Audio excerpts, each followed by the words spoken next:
Mark the Bird Fidrych.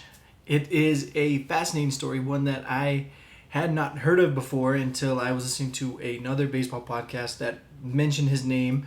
It was briefly, but I wanted to know more. It was extremely fascinating to research into the life and career of the Bird. And he was known as the Bird for a very specific reason, and we'll get into that in this episode. He had a very short-lived career, but that career he had was exciting, and it captured the imaginations and the hearts of the people in the Detroit area during the mid-70s. Hope you guys enjoy this story. It's going to be a little bit different of an episode than what I'm usually doing, and I may do a couple more like this. I do enjoy researching different episodes like this and looking at players that may not be known to other people or aspects of the game of baseball that are relatively unknown, right, but are still fascinating. I want to make you aware of Mark the Bird Fidrych because it is a great story and it is a great lesson to be learned. It is a lesson that shows you if you do things your own way and you're willing to go out and take things and take hold of the moment, that you can do some great things. It's also a lesson of pushing yourself too far and not listening or communicating with others and trying to do more than you're humanly capable of. Right? Because we're all humans, we all have our limitations, and trying to push past those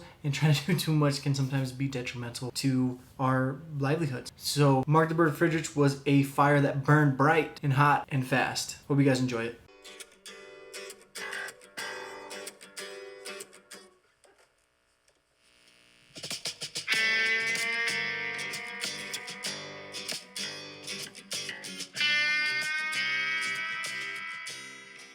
Before we dive into this episode, as always, please hit the subscribe button. Go ahead and give it a thumbs up and leave me a comment if you can. You can always reach me on my Instagram at JustAReyes, Twitter at JustAReyes13, my website, justareyes.com. You can also give me an email, info@justareyes.com, and I'll do my best to get back to you as quickly as I can. I'm sorry about the last episode as far as the audio goes. I did have some issues. This episode should actually be really, really good as far as the audio goes because I've gotten some more equipment in and I'm starting to build up a little studio here and I'm really excited about it. I can't wait to see what this video looks like when it's finally done. I got some different video editing softwares. I've been working on different things as far as the graphics go. So hopefully this episode has it. If it doesn't, well then I'll just edit all this out and you guys won't hear it anyways. Thank you guys all for the feedback so far. Thank you for all the messages and all the support that I've received. I'm going to continue to grow and build this show as we move forward. And I look forward to seeing where this show goes. But let's get into this story. Let's dive into the life and career of Mark the Bird Fidrych. As I mentioned in the beginning of this, Fidrych is a great example of a fire that burned out just way too fast. And it was a short-lived career. He was born on August 14th, 1954 in Worcester, Massachusetts. And if you've listened to this guy talk, if you look up online, you can see some videos of him being interviewed during and after his career. So you can kind of see he's a Massachusetts boy through and through. His father was an assistant school principal, and he started going to high school at Algonquin High School in Northborough, Massachusetts. But because he was held back a few years in elementary school, he had to transfer to the local private school, which was the Worcester Academy, for a senior year so that he could play because he aged out in public schools because of public school rules.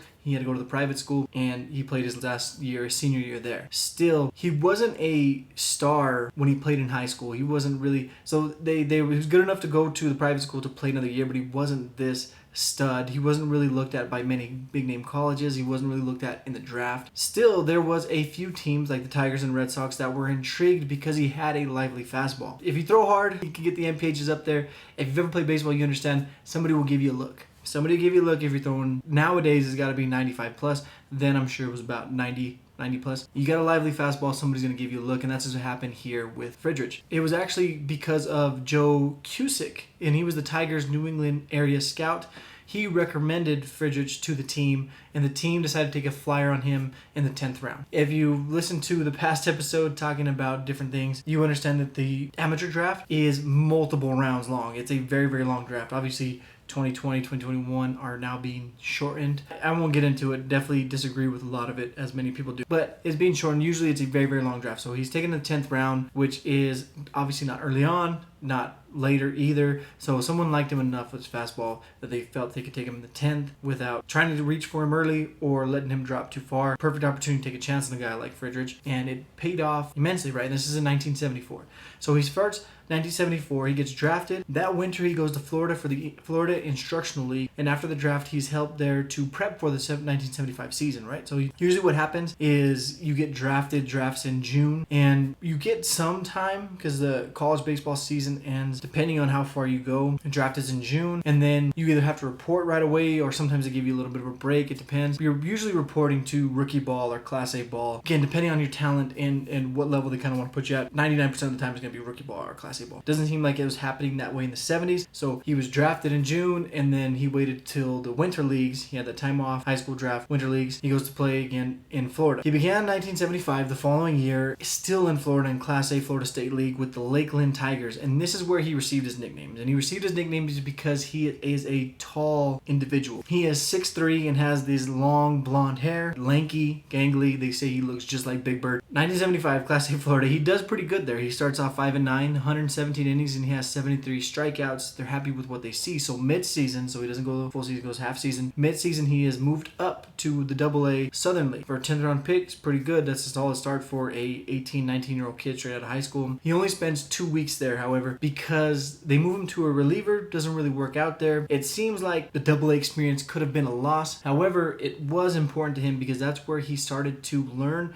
a changeup and to work on his control. They started to lay the foundation for that. So whenever he left there in 2 weeks for AAA, which again was a promotion, to the Evansville Triplets, they continued to develop that changeup and his control, and he just continued to develop at a rapid pace that nobody saw this 18-year-old 10th round pick ascending to. And it really is impressive. If you know much about baseball nowadays, to see somebody rise that fast, it just doesn't happen, right? If you usually first rounders, okay, you can see that. Second rounders, maybe third, stretching it. Beyond that, especially a 10th rounder, to go from unknown to a 10th round pick to accelerating from single A, double A to triple A within one season it's really unheard of and really is impressive. And he does well in triple A. It's not that he just gets promoted to triple A. He excels there. He has a 1.58 ERA, which of course is great. He pitches 40 innings, has 29 strikeouts and only 9 walks. Even more impressive at the end of that 75 season. So you're looking at, again, 18, 19-year-old kid. He might be 20 because he was held back in elementary school. He pitches in the championship game for the AAA team. So he starts off a relatively unknown 10th round pick. Now he's a starting pitcher in the championship game for the AAA, and he throws a complete game, 12 innings. You're going to see this is going to be a common theme for Fidrych, is the extended innings and the extended complete games. For good or for bad, I'll let you decide that. We'll get into a bit of a quote at the end of this episode to kind of dive into that a little bit more. Pitches a 12 inning in the American Association Championship game. Again, super impressive. You don't see many complete games. You definitely don't see 12 inning games nowadays with a pitcher. I think the last time I saw a pitcher throw into the 10th inning was, I believe it was Rich Hill against the Pirates, where he had 9 home-hit innings. This game was still tied. He goes into the 10th inning to try to complete the no-hitter, and I think the first batter he faces hits a walk-off home run. So that was the closest I've seen to a pitcher throwing beyond the 9 innings, and even 9 innings nowadays is a lot more rare than it was then. And again, we'll kind of touch on that a little bit more. After the 75 season, they send him again to do his prep, and they actually invite him to spring training. Now, the Tigers also trade away their ace pitcher, Mickey Lolich. I didn't see why. I couldn't really see why they traded him. Could be for a variety of reasons. You get a little bit older, they could have got more equity out of him, or they feel like they're in more of a rebuild spot. There's many reasons why you should trade your ace pitcher. The Tigers weren't really excelling in the 70s, so that could be a case as well. Joe Coleman was their number 2 coming into the year. He was kind of bumped up. He became one of their better pitchers. He got the flu before his schedule started on May 15th against the Cleveland Indians, and this was the opening of the door, slight opening of the door for Fidrych to enter into. And this is what I'm talking about when you get an opportunity and kind of go in there and season it. Fidrych did just that. Coleman gets the flu. Fidrych asked, can you get a spot start, right? He's just been a relief pitcher for the first couple months of the season. We're now in May, middle of May. Here comes Fidrych, and he pitches against the Indians and dominates. This is May 15th. He starts the game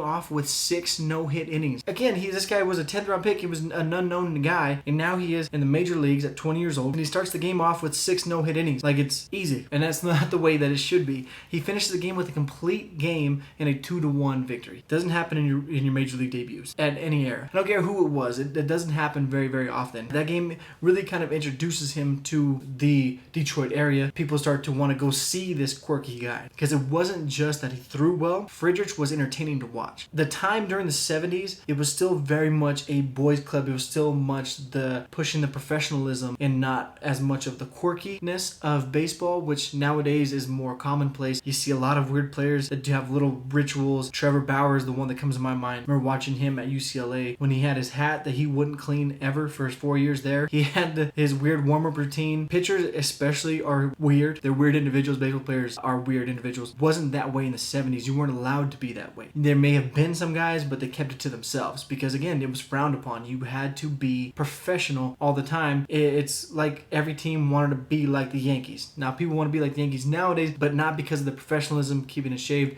They want to be like them as far as their developing talent goes. But it was like that in the 70s, and here comes Fidrych, tall, lanky guy, blonde hair, and he's cleaning up the mound with his hands. He's filling in the holes there, and he's on his hands and knees, starting pitcher in the big leagues, filling in holes on the mound. And they interviewed about him, and he talks about it, how that's that other guy's hole. He doesn't want to fill in his hole. He's trying to make his own mark. He's not worried about that guy's mark. He doesn't want to call the grounds crew and doesn't want to bother them. It's just as easy for him to just fill it in himself than to do anything else. So for him, it was normal. But for everyone else, it was this crazy thing. Everyone was looking at him like he was crazy. And it wasn't just that. He would sit out there and he would stalk around the mound like a bird, and he would talk to himself and the ball. He says he doesn't talk to the ball in an interview. He said it was him talking to himself. The ball just happened to be in front of his face, so people thought he was talking to the ball. Again, you can watch videos of this guy doing these things, and it was just different. He hopped over the line. He didn't want to step on the chalk line. What I grew up with, you don't step on the chalk line. You don't walk over the mound. You have to hop over the chalk line, right, and you go around the mound. Then that wasn't a big issue. Fidrych was the one that kind of brought it to the forefront, and he was one of the real pioneers for those different type of ritual things, which is kind of cool to think about because I didn't know where they came from. They just were part of the game when I grew up. That was just what you did. Fidrych was different, and so he drew a crowd. He was different, and he was good. So there he is on May 15th against the Cleveland Indians, dominating. You fast forward a month to June 18th. He's pitching against the New York Yankees. Of course, this is going to draw a crowd in itself. Fidrych himself draws a crowd. You're going to see here soon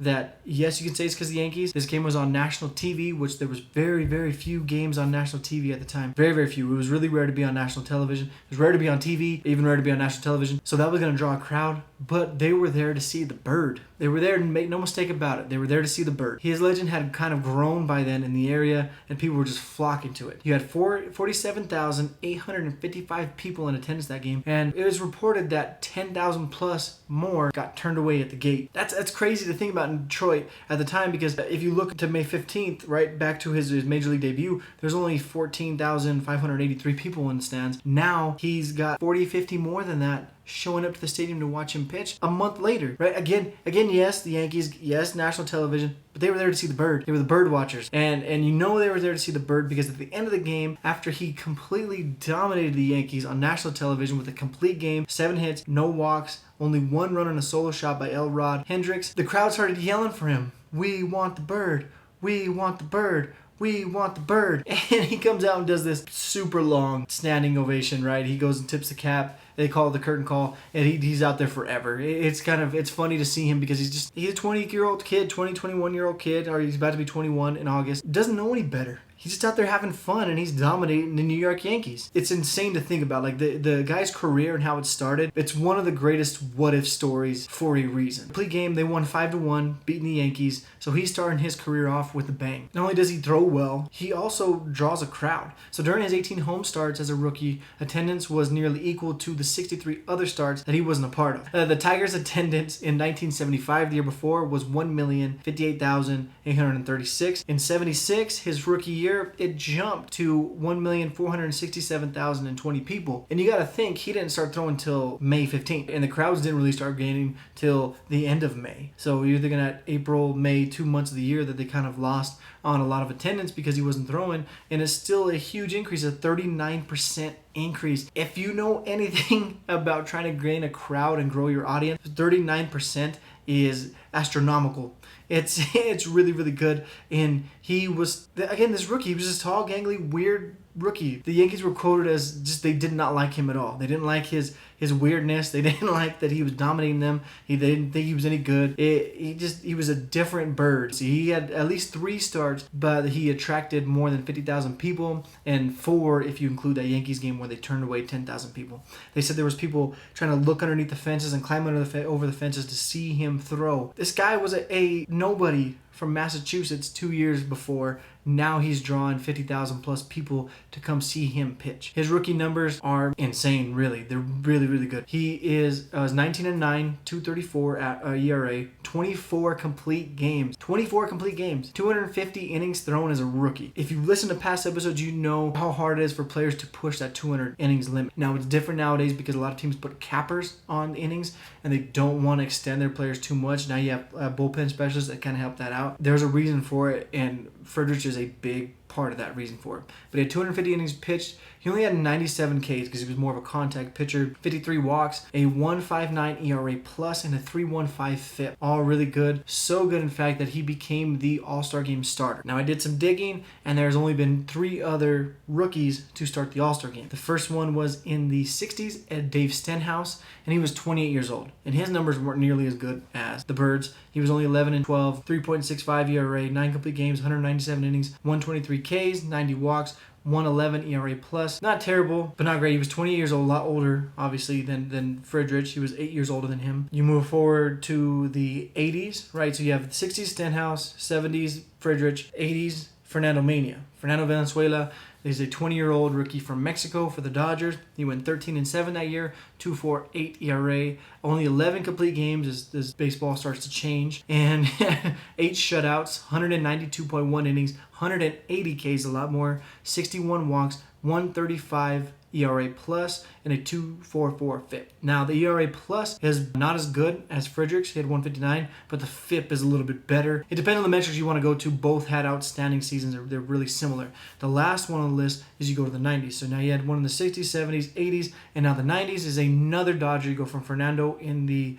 80s to the 90s with Hideo Nomo. Hideo Nomo came from Japan. He went 13-6 that year with a 2.54 ERA, 191.1 innings pitched, and this is the most impressive part about Hideo Nomo's season. 236 strikeouts as a rookie. We talked about the 200 inning mark, the 200 strikeout mark in the past as well. Both extremely impressive. He was 9 innings away from the 200 inning mark as a rookie, and he got 236 strikeouts, so he far exceeded the 200 strikeout mark.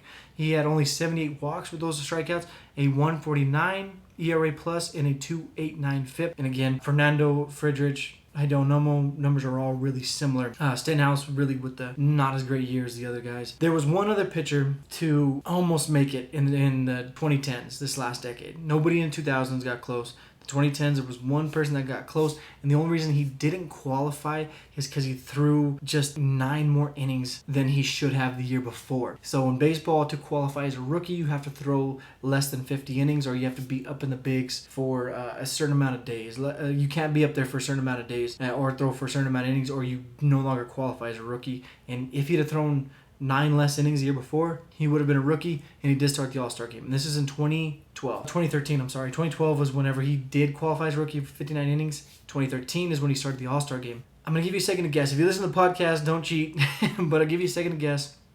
Okay, it was the Dark Knight himself. It was Matt Harvey. And he finished that season with some ridiculous numbers that were even better than the other 3. He was 9-5, 2.27 ERA. He only threw 1 complete game. That's the difference. 24 complete games for Fidrych, going from only 11 for Fernando in the 80s. Hideo Nomo, I didn't really see it. I don't think he had any complete games. And then you go to Matt Harvey, who only had 1. That just shows you the difference in the games. 170 innings pitched, 78 innings pitched, 191 strikeouts, really good, 157 walks, or 157 ERA plus, and a 2.01 FIP. He had a great year. Matt Harvey, another what-if kind of story in the game of baseball a little bit more recently. Beyond just starting in the All-Star game, Mark the Bird Fidrych was also the Rookie of the Year, obviously. I mean, that one seems pretty obvious. He finished second in Cy Young to the great Jim Palmer of the Baltimore Orioles. Palmer in 76 was not an All-Star, by the way. He won the Cy Young that year, which is kind of weird. But he had a 2.51 ERA, 23 complete games, just under the Mark Fidrych, 315 innings pitched in it's crazy. It's a different game. 159 Ks, 84 walks, a 1.30 ERA plus, and a 3.33 FIP. And if you're looking at those numbers, you can make the argument that Fidrych had a bit of a better year, especially if you're looking at adjusted ERA and ERA plus, or the fielding independent pitcher with the FIP, because Fidrych had better in both of those. 315 innings and a better ERA, I think, was the difference for Palmer here, but both seemed to be really worked it out. I wouldn't be surprised if that vote was really, really razor thin. He was on a rookie deal that year, Fidrych, when he put up these ridiculous ridiculous numbers. And he only made a league minimum $16,500. Obviously, the league minimum is different now. It's a lot higher number nowadays, but still, that's low even when then. To make it better, though, the Tigers, on their part, to give them some credit, they did give him a bonus worth $25,000. That's more than what he made in a year. I could imagine getting a bonus that's bigger than what I make in a year. That would be awesome, but crazy at the same time. But he did earn it. You saw the numbers. You saw the people that came to the game. He had over 400,000 more people show up to the game to see him pitch. That paid for itself. They could have given him a lot more money because he brought that much more revenue in. And so, again, kudos to them. They also did sign him to a 3-year deal worth $255,000, which was pretty good for the time. He also signed some exclusive endorsement deals, which helped make some money. If you don't know, a lot of athletes make a large chunk of their money from endorsement deals, almost sometimes more than what they make in their actual salary. And that's why you kind of see a lot of them out there. They do make quite a bit of money. I wanted to do a little bit more diving as far as his salary goes. So if you're looking at 76, he made $60K with that bonus, and he had a 9.6 WAR. I wanted to compare them to the WAR he had. So 60,000, 9.6 WAR. 9.6 WAR is, of course, phenomenal. In 77, he only had a 2.4 WAR with $55,000. He made a little bit less, but also had a much smaller WAR. In 78, he had a 0.7 WAR. He made $90K. So he made more, did less. In 79, $125,000. Had a negative 0.6 WAR. And that was because, as you see, his career is going to slowly descend following his rookie year. His overall WAR, 11.4. He made $330,000 in his annual salary during his time. I wanted to dive into, because I know the salaries are different now than what they were there. You don't see the $300 million contracts, obviously, in the 70s. But I want to look at the salary leaders. So the annual salary leaders per year from 75 to 82, which is right in this time frame, it goes as follows. In 75 and 76, Hank Aaron made $240K each of those years as the highest salary. The following 2 years, in 77 and 78, Mike Schmidt, the third baseman from the Phillies, made $560K each of those years to lead the league. Following that, you go up, you start to get a bit of a bump here in 79 with $800K to Rod Carew. Then the first $1 million man in 1980 was Nolan Ryan to lead the league. He was surpassed by Dave Winfield in 81 with $1.4 million, and then Mike Schmidt made his way back to the top in 82 with $1.5 million. Obviously, great difference now between the top salary and the top salary then. So $330K wasn't terrible for the time, especially considering his career dip. Had he continued to stay healthy, who knows what would have happened with his salary. Let's take a stop to do the term of the episode, and then we're going to go into the second part of his career, also known as the decline of the bird. The term of the episode, I do like doing these, hope you guys enjoy these as much as I do, is the golden sombrero. And that is if you strike out 4 times in a game. Why is it called a golden sombrero? Well, the thinking behind it is if you strike out 3 times, they call it a hat trick. Usually in soccer and hockey, if you score 3 goals, that's called a hat trick. Well, in baseball, it's a kind of negative connotation. If you strike out 3 times, it's a hat trick. 4 times, it's got to be a bigger hat, of course, obviously. So it's got to be the golden sombrero. If you actually go to 5 times, it is known as the platinum sombrero. And the golden sombrero was coined in the 80s, a little bit after Fidrych's career, and it was coined by the Padres player Carmelo Martinez, and he wanted to just kind of add a little bit more to it. It was printed in 1984 and kind of spread after that. The Olympic ring, or the platinum sombrero, as I mentioned, is when a player strikes out 5 times. It's really rare, but platinum is better than gold, so it's got to be bigger, it's got to be better. And if you're going to go past that, you got to go with the titanium sombrero or the double platinum sombrero, and that is a 6-time strikeout. Striking out 6 times in a game is also known as the horn. It is known as the horn because the pitcher Mike Flanagan of the Baltimore Orioles saw his teammate Sam Horn strike out 6 times in a game during the extra inning games in 1991. Decided to nickname it the Horn after his teammate, a really, really nice teammate, I guess. Those are the terms. So 3 times hat trick, 4 times golden sombrero, gotta get a bigger hat, 5 times platinum sombrero or Olympic rings. You go past that, titanium sombrero. Obviously, a lot of those are really rare, but that is the term of the episode. All right, let's get back to the career of Mark Fidrych, and really we're starting to go into the decline of Mark Fidrych, but not before some glimpses of brilliance. So in 1977, he is starting his spring training. He is shagging fly balls. And if you don't know what shagging fly balls is, that is whenever they're taking batting practice, you need somebody out there to go pick up the balls and throw them in. It's called shagging fly balls. Sometimes players go hard after them. Sometimes they just kind of leisurely stroll towards them, throw them in. Depends on the player, depends on the day, I guess. He was not one of those players to do it leisurely, and he starts going full bore because he's a 21-year-old kid on top of the world and doesn't know any better. And he dives after one and messes his knee up pretty bad to the point where he requires surgery. That's in March. He doesn't return until the end of May on May 27th. When he does return, he gets a Sports Illustrated cover because, again, he's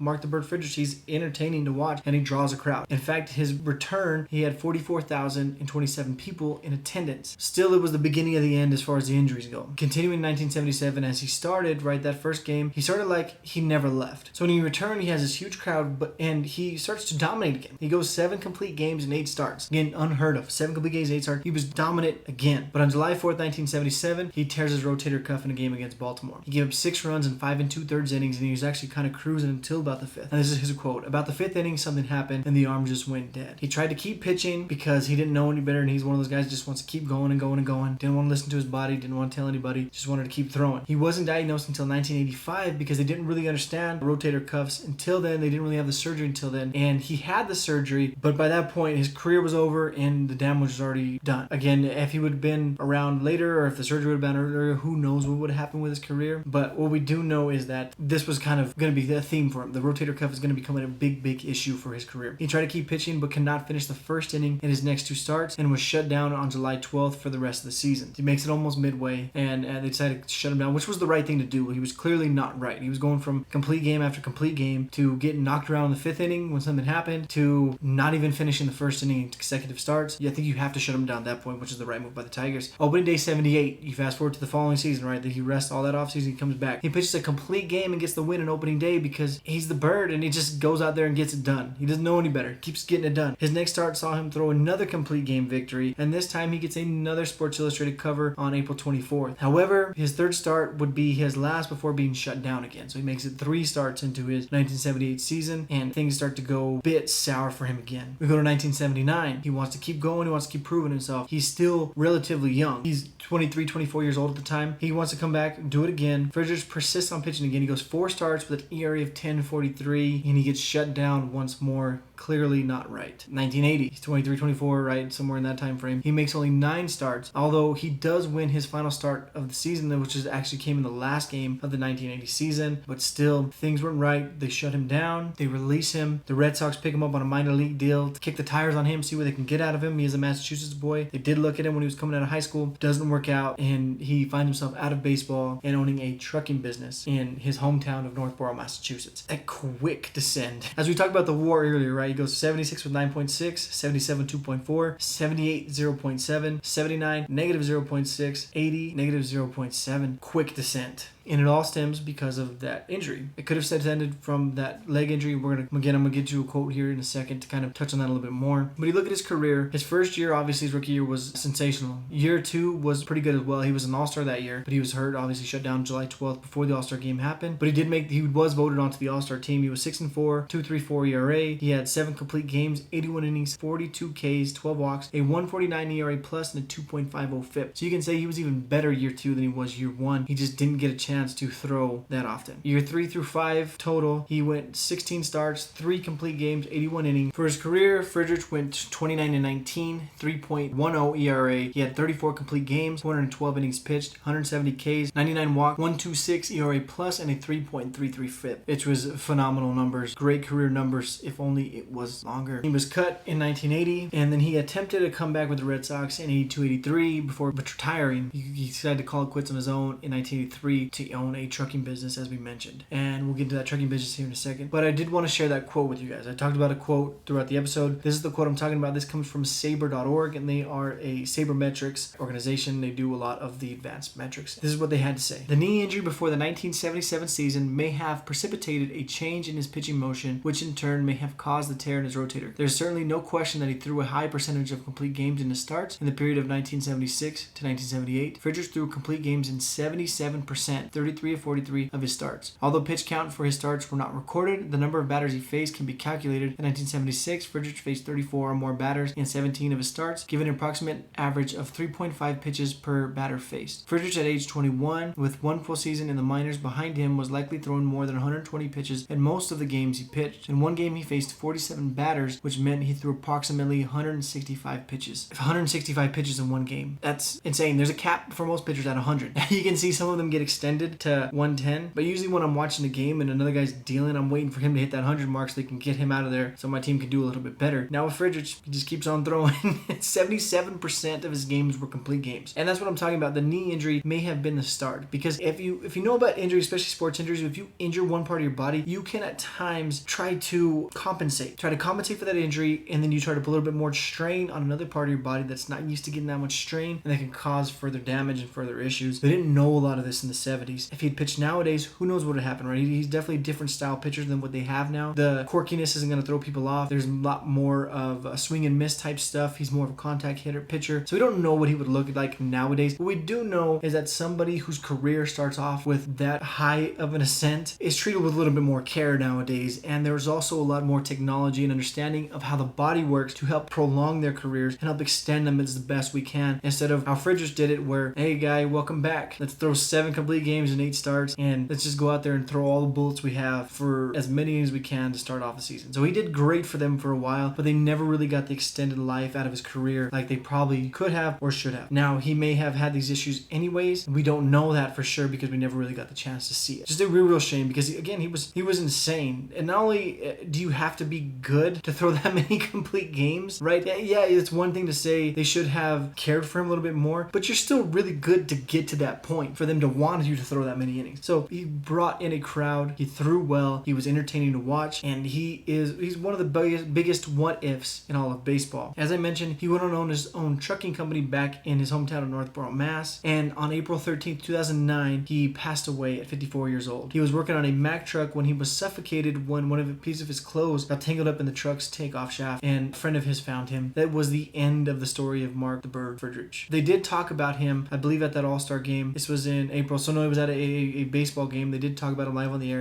Krucky and Tim Kirchin, all those guys did talk about the Bird, and they did know him because if you were around in the 80s and if you were a baseball guy in the 80s, you knew about the Bird. And that will do it for the episode. That was Mark the Bird Fidrych. I hope you guys enjoyed it. I hope you guys enjoyed this kind of episode. It really was fun to research and look into this guy's career. Very, very interesting to say the least. And it just shows you how different the game of baseball is now compared to then, as far as how they're treated, players and pitchers, as far as their salaries go. The biggest example of this, what I look at when I'm thinking of Fidrych, is Steven Strasburg. Steven Strasburg came in the league. Obviously, he wasn't an unknown the way Fidrych was, but he was a rising star with good stuff. And the Nationals, instead of electing to throw him out there and get as many innings as possible out of him as quickly as possible, they decided to slow play it. They gave him innings caps, they gave him pitching caps, they gave him all these different things to kind of slow play his career a little bit, to prolong it. He did have a little bit of injuries here and there, but they never allowed those injuries to become bigger than what they were, right? They didn't exacerbate them by overextending his ability. They pulled him back, they let him rehab, they gave him more time. They weren't worried about him doing anything big then. And then when it came time to make a legitimate run at these things, when they felt they had the team, they brought in Patrick Corbin, they had brought in Sanchez, and now they had 2 other bullets to go next to Scherzer and Strasburg, and you saw what happened, right? They made they won the World Series title, and they set themselves in position with this rotation to make a few more runs out of it because they extended his career. Who knows what would happen to Strasburg's career? Again, he did have injuries. It wasn't like he was not susceptible to injuries early in his career. He did have them.